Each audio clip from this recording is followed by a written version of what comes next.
Imagine waking up to a message that instantly threatens the U.S. economy, North American jobs, and the stability of the entire global system. That is exactly what happened when Donald Trump suddenly declared that all trade negotiations with Canada were finished. No warning, no plan. Just one explosive announcement from the White House that threw the future of a $770 billion trade deal into chaos. The U.S. political news cycle exploded, but something was off. This felt too personal, too emotional, and too reckless for a genuine policy decision. So what actually happened here? Why would the United States risk a vital alliance, risking consequences that could reshape the U.S. economy for years? Stay focused, because the real story behind this diplomatic meltdown says everything about the future of American power, the Republican Party, and the fragile world order. When Donald Trump moves like this, there is always more happening beneath the surface than the headlines let on. For decades, the partnership between the United States and Canada has been boring in the best possible way, stable, predictable, and essential. This was not just another trade deal.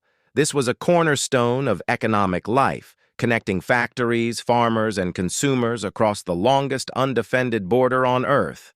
Then the America First doctrine hit the global system like a grenade. Tariffs on steel and aluminum disrupted supply chains.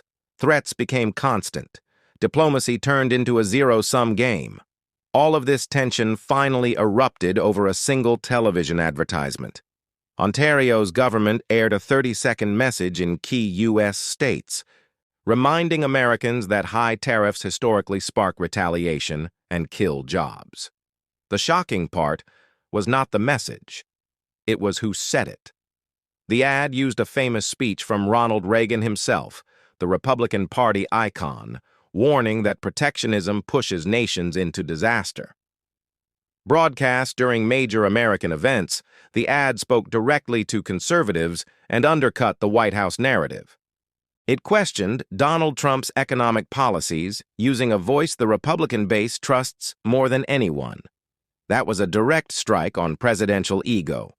Within hours, Trump blasted Canada online, accused the ad of being fraudulent, and slammed the door on the trade deal entirely. U.S. political news networks reported that he felt blindsided and disrespected. The White House insisted that tariffs were necessary to protect American workers, yet markets barely reacted.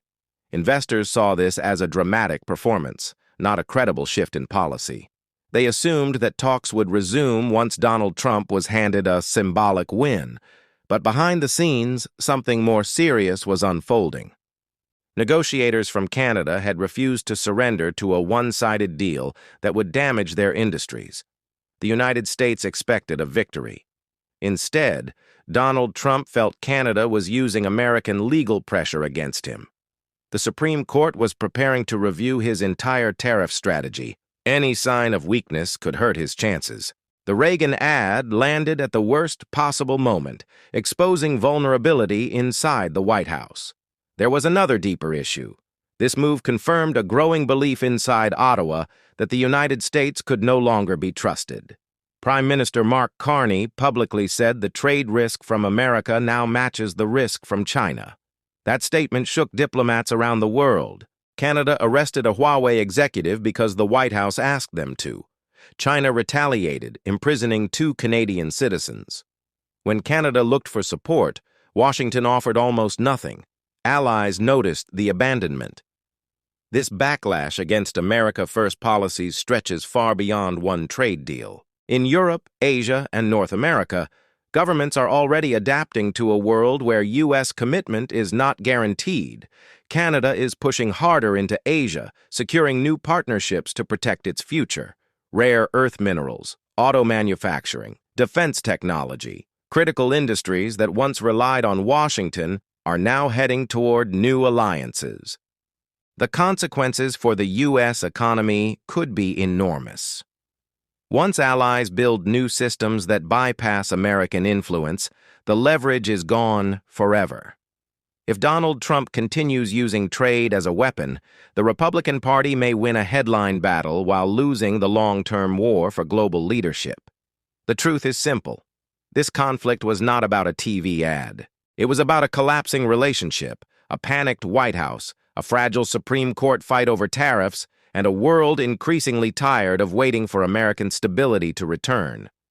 So what happens next? Will the United States repair the damage, or is this the moment where Canada and other allies finally move on? The transformation of the global order is underway.